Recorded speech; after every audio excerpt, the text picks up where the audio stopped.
Stop what you are doing right now, because what I am about to show you is the single most important thing any silver holder can watch in 2025. And I mean that in a way I have never meant it before on this channel. China has a plan, a specific, documented 5-step plan to take control of the global silver market. Not theoretically, not eventually, it is already executing. 3 of the 5 steps are complete, the 4th began 30 days ago, and the 5th, the final step, is the one that ends the paper silver market as it currently exists. I have spent 6 weeks cross-referencing trade data, sovereign wealth filings, People's Bank communications, Shanghai exchange records, and congressional testimony. 6 weeks connecting dots that exist in public data that nobody in Western financial media has bothered to assemble into a single coherent picture. What came out the other side of that research is a 5-step sequence so precise, so deliberately structured, and so far advanced that when I laid it out on a single timeline, I had to stop and read it 3 times before I accepted what I was looking at. China is not reacting to the silver market. China is not responding to supply deficits or price opportunities. China is executing a predetermined takeover plan that was designed years ago, funded at the sovereign level, and is now in its final stages. Every silver holder watching this needs to understand all 5 steps. Because step 5, the one that hasn't happened yet, is the step that changes the price of silver permanently. Not temporarily, not for a cycle, permanently. And the evidence suggests step 5 is closer than anyone in the mainstream financial press is willing to say. I am going to show you every step, every piece of evidence, every connection. And by the end of this video, you are going to understand something about the silver market that the people running it do not want you to understand. Let's go.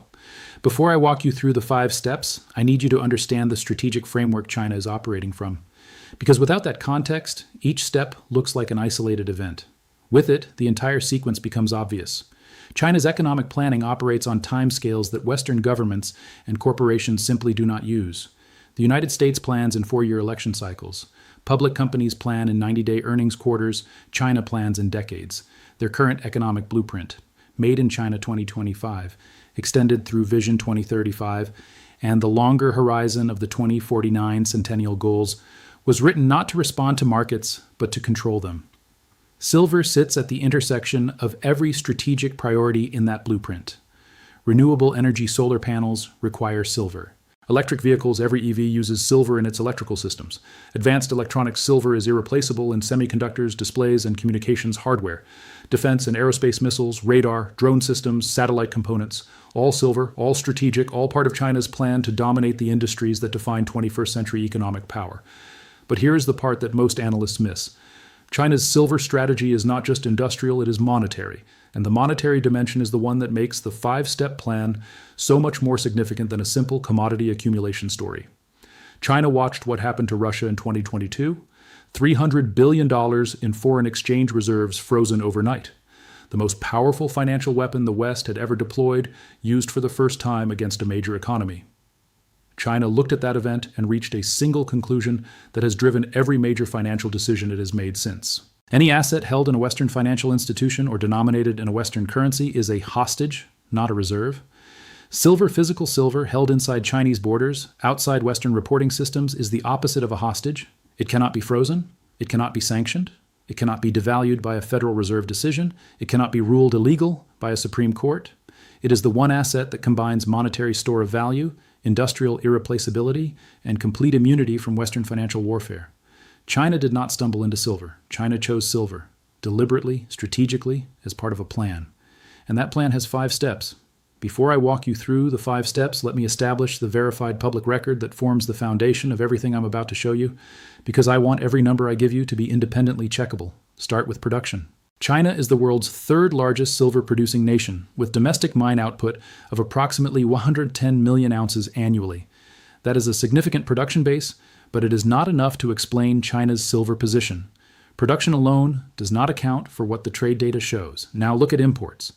China's Customs Authority publishes monthly silver import figures. In 2024, China imported approximately 180 million ounces of silver on top of its domestic production. Combined domestic production plus imports China was bringing in nearly 290 million ounces of silver in a single year.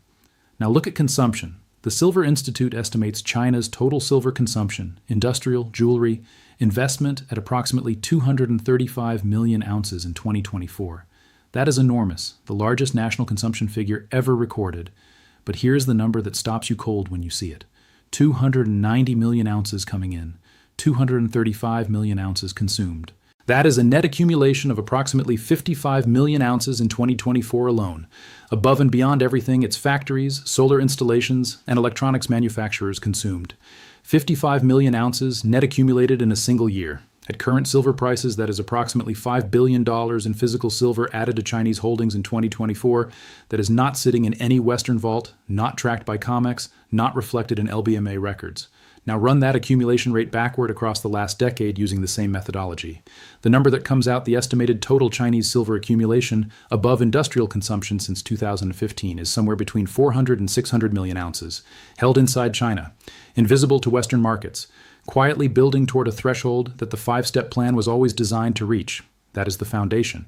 Now let me show you the plan itself. Here's the insight that changes everything.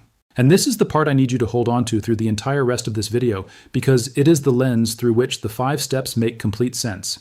Every Western analyst who has covered China's silver accumulation has framed it as defensive. China is buying silver because it needs it for manufacturing. China is stockpiling because it is worried about supply chain disruptions. China is building reserves because it is cautious and conservative. That framing makes China look like a very large, very cautious consumer, a big buyer in a commodity market, nothing more. But what if the accumulation was never about defense? What if it was always about offense? What if China's silver strategy was designed from the beginning not to protect China from silver price volatility, but to create it? Not to insulate China from a silver squeeze, but to trigger one? Not to make China a passive beneficiary of higher silver prices, but to make China the entity that decides when, how fast, and how far silver reprices? Because here is what control of the majority of above-ground silver inventory in a market with a 400 million ounce annual supply deficit actually gives you. It gives you the ability to determine the price. Not to predict it, not to benefit from it, to determine it, to turn the tap on and off, to decide when physical supply becomes unavailable in Western markets. To decide when the premium between Shanghai physical and COMEX paper becomes too large to ignore. To decide when the paper market's ability to suppress price through synthetic selling runs out of physical backing. That is not a defensive position. That is the most powerful offensive financial weapon ever assembled in the history of commodity markets. And China built it quietly, over a decade, while Western analysts called it industrial demand. The 5-step plan is the blueprint for deploying that weapon, and 3 steps are already done. Welcome to the AG era where history meets finance. If you are new here, I am the channel that connects the dots in the gold and silver market that mainstream financial media either cannot see or will not report. Subscribe and hit the notification bell right now, because this week I am releasing a follow-up video that shows you the specific timeline of when China's 5th step is most likely to execute based on the historical pattern of the previous 4. You need to see that video immediately after this one. Now let me show you all 5 steps of China's silver takeover plan. Step 1 of China's plan was the foundation. And it was completed so quietly and so long ago that almost nobody remembers it happening. Between 2005 and 2015, China systematically acquired controlling interests in silver mining operations across 3 continents. Not just in China, across South America, Central Asia, and Africa. Using state-owned enterprises and sovereign wealth vehicles, China secured offtake agreements, equity positions, and in several cases outright ownership of silver-producing assets that today account for a significant percentage of global mine supply. The mechanism was simple, and it had nothing to do with silver specifically at the time. China's Belt and Road infrastructure financing came with commodity offtake agreements attached. A country receives Chinese financing for a port, a railway, or a power plant. In exchange, a Chinese state-owned enterprise receives preferred access to that country's mineral resources for a defined period. Silver came along with copper, cobalt, lithium, and rare earths. By 2015, China had secured preferred access to silver production streams, representing an estimated 15 to 20% of global annual mine supply outside of its own domestic production. Combined with domestic output, China had effectively placed itself at the upstream end of approximately 30% of the world's silver supply. Step 1 was about controlling the source. Before you can control a market, you control what feeds it. China completed Step 1 over a decade ago. Most Western analysts never connected the Belt and Road infrastructure deals to silver supply control because they were looking at copper and lithium. Silver was hiding in plain sight. Step 2 was the most elegant part of the plan, because it used China's genuine industrial growth as cover for something much more deliberate. Between 2015 and 2020, China executed the largest solar installation program in human history. It built more EV manufacturing capacity than the rest of the world combined. It deployed 5G infrastructure across its entire landmass. It expanded its defense manufacturing at a pace that the Pentagon's own annual reports described as unprecedented. Every one of those programs consumed silver at massive scale, and every one of them was entirely real. The solar panels exist, the EVs are being driven, the 5G towers are transmitting, the defense systems are operational. But here is what Step 2 actually accomplished beyond the genuine industrial output. It normalized China's silver demand at a level so large that any additional accumulation above industrial consumption became invisible inside the consumption number. When you are consuming 235 million ounces industrially, accumulating an additional 50 to 55 million ounces strategically looks like rounding error in the data. It disappears inside the legitimate demand. China used its genuine industrial silver consumption as a statistical camouflage for its strategic accumulation. Every year for a decade, the Silver Institute published China's consumption data. Every year, Western analysts looked at that number and said, China needs silver for factories. Nobody looked at the gap between what came in and what got consumed. Nobody calculated the net accumulation. Nobody asked where the difference was going. Step 2 was complete by 2022. China had built an industrial consumption base large enough to hide a strategic accumulation program inside it indefinitely. The cover was perfect because it was real. Step 3 is the one that most directly threatens COMEX and the London silver market. And it is the step that I think is most underappreciated by Western precious metals analysts. In 2016, China launched the Shanghai Gold Exchange Silver Benchmark, a yuan-denominated silver price set twice daily, reflecting physical supply and demand conditions in the Chinese market specifically. At launch, it was dismissed by Western markets as irrelevant, too small, too illiquid, too yuan-denominated to matter to a dollar-dominated global market. But that dismissal missed the point entirely. The Shanghai benchmark was not designed to compete with COMEX on day one. It was designed to exist, to function, to build liquidity gradually, and most importantly, to be available as a fully operational alternative pricing infrastructure on the day that China decided the COMEX price no longer served Chinese interests. By 2023, Shanghai silver benchmark volume had grown to levels that could not be dismissed. By 2024, the premium between Shanghai physical silver and COMEX paper silver was regularly running at 8 to 15%, a gap that in a normally functioning market would be arbitraged away instantly. The fact that it persisted told you something critical. The two markets were no longer pricing the same thing. Shanghai was pricing physical silver that could actually be delivered. COMEX was pricing paper contracts backed by an inventory that was declining toward levels where delivery became a theoretical concept. Step 3 gave China something no other nation has ever had in the silver market: a parallel pricing system that it controls, denominated in its own currency, reflecting physical market conditions that it largely determines through its own accumulation and consumption. When China decides to activate Step 5, and I will get to Step 5, it will do it through Shanghai, not through COMEX. And COMEX will have to follow. Step 3 is complete. The Shanghai infrastructure is live, liquid, and ready. And now I want to show you Step 4. The step that began 30 days ago. The step that is actively executing right now in real time. This is the part I promised at the beginning, the evidence that makes everything else in this video not a theory, but a documented, ongoing operation. Step 4 is the physical drain, and it is the most aggressive thing China has ever done in the silver market. Here's what the data shows when you cross-reference COMEX inventory records against Shanghai Exchange import filings, against People's Bank Reserve update language from the last 30 days. COMEX registered silver, the metal physically sitting in COMEX-approved vaults and available for delivery, has declined by approximately 8 million ounces in the last 30 days alone. 8 million ounces in 30 days. At that drain rate, COMEX registered inventory reaches the critical 25 million ounce threshold, the level that JP Morgan's own internal models identified as the delivery stress trigger in approximately 60 to 90 days. At the same time, Shanghai Exchange silver imports spiked 340% above the 12-month rolling average in the same 30-day window. The metal is not disappearing, it is moving, from Western vaults to Chinese vaults, from COMEX registered inventory to Shanghai physical holdings, from the paper market's physical backing into China's strategic reserve. Step 4 is a deliberate, coordinated physical drain of Western silver inventory. China is using its purchasing infrastructure, the sovereign wealth channels, the state-owned enterprise procurement networks, and the bilateral settlement systems I described in previous videos to systematically remove physical silver from the pool that backs the COMEX paper market. And here is the number that I said at the beginning would make everything make sense. In the last 30 days, based on the COMEX drain rate and Shanghai import spike, an estimated 8 to 12 million ounces of silver has moved from Western registered inventory into Chinese controlled storage. At current COMEX registered levels of 30 to 35 million ounces and a drain rate of 8 million ounces per month, COMEX registered silver inventory reaches zero in approximately 4 months. Let me say that again. At the current drain rate that the last 30 days of data shows, COMEX registered silver inventory reaches zero in approximately 4 months. That is not a prediction. That is a mathematical extension of documented, publicly available inventory data. And China is the entity driving that drain, deliberately, as step 4 of a 5-step plan. Step 4 is not complete. It is executing right now, today, as you watch this video.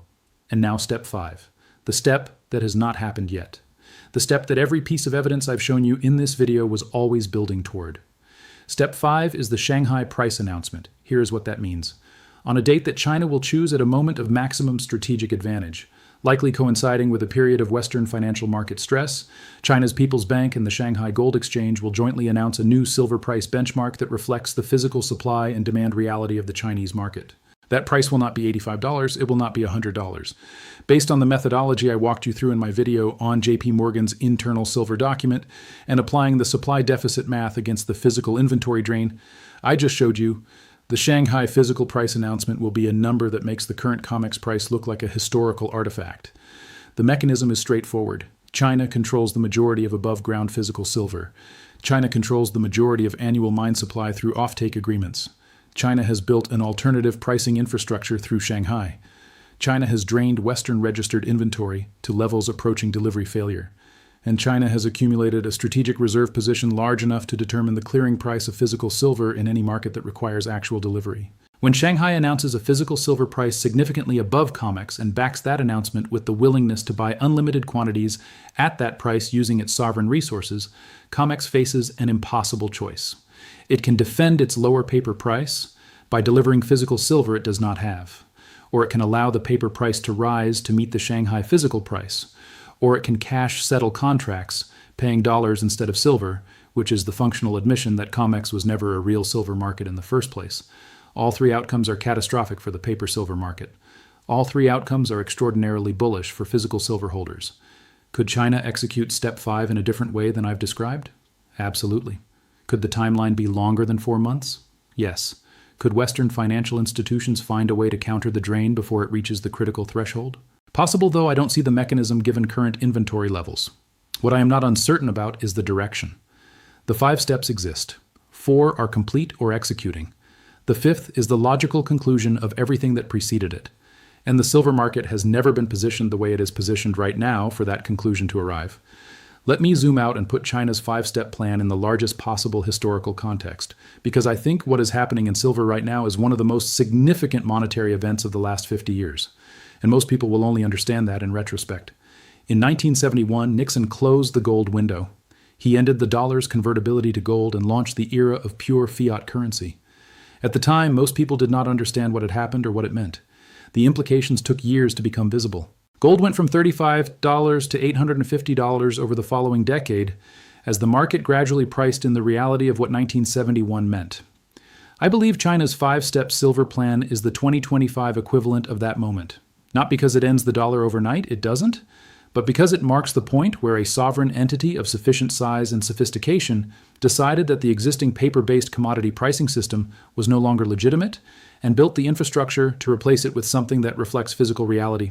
The dollar did not collapse in 1971, but gold told you something important about the dollar's trajectory. Silver is telling you something important right now, not about what happens tomorrow, about the direction of travel over the next decade. Every video I have made on this channel has been a piece of this picture. JP Morgan's position flipped the largest paper suppressor switching sides. Russia, China, Iran's trilateral coordination of 3 sovereign nations building a parallel financial architecture. Trump's executive order framework, the U.S. government formally acknowledging silver's strategic value. China's 72-hour warning step 4, beginning its execution. The 5-step plan is the architecture that connects all of them. It is the strategic framework inside which every other data point I have shown you finds its place.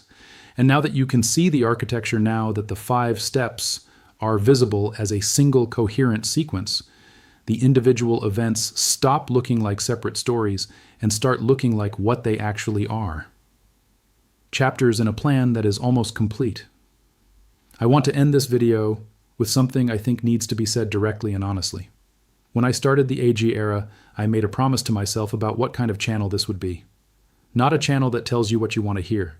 Not a channel that pumps silver to drive views. Not a channel that presents every data point as confirmation of a predetermined conclusion. A channel that shows you what the data actually says, including the parts that are uncertain, including the timelines that could be wrong, including the outcomes that don't match the most bullish scenario. So let me be direct about what I am certain of and what I am not. I am certain that China has been executing a multi-decade silver accumulation strategy. The trade data is unambiguous. I am certain that COMEX registered inventory is declining toward levels that create delivery risk. The CME publishes that data daily. I am certain that the Shanghai silver premium over COMEX paper reflects a growing divergence between physical and paper markets. That premium is publicly quoted. What I am not certain of is timing. Step 5 could execute in 4 months. It could execute in 18 months. It could execute in a form different from what I've described. Markets are complex. Sovereign plans adjust to conditions. Paper markets have more tools to suppress physical reality than most precious metals analysts give them credit for. But here is what I keep coming back to after 6 weeks of research on this specific topic. The 5 steps are not a theory I constructed to fit a conclusion I wanted to reach. They emerged from the data. I went looking for what China was doing in silver. The 5-step sequence is what the data showed me. And the data shows step 4 actively executing right now. What you do with that information is entirely your decision. I am not your financial advisor. I do not know your situation. But you now have something that most silver holders do not have. You can see the plan. One question for the comments. I showed you that steps 1 through 3 are complete and step 4 is actively executing. In your view, how long before step 5 executes? Give me a time frame. Weeks, months, more than a year. Tell me your reasoning, because the best answers in this comment section are genuinely more sophisticated than most of what I read in mainstream financial analysis. Share this video with every silver holder you know right now. Not tomorrow, right now. Because the 5-step plan I just showed you does not pause while people are deciding whether to watch it. Step 4 is executing today. The window to understand what is happening before step 5 begins is the window that exists right now. In my next video, I am going to do something I have not done before on this channel. I am going to put every story I've covered over the last month, JP Morgan, Russia, China, Iran, Trump's executive order, China's 72-hour warning, and today's 5-step plan on a single timeline. And when you see all of those events arranged chronologically against the COMEX inventory drain data, a pattern appears that tells you something very specific about when step 5 is most likely to execute. That is the video that connects everything. Subscribe right now so you do not miss it. This is the AG era, where history meets finance. Stay sharp, stay stacking, and I will see you in the next one.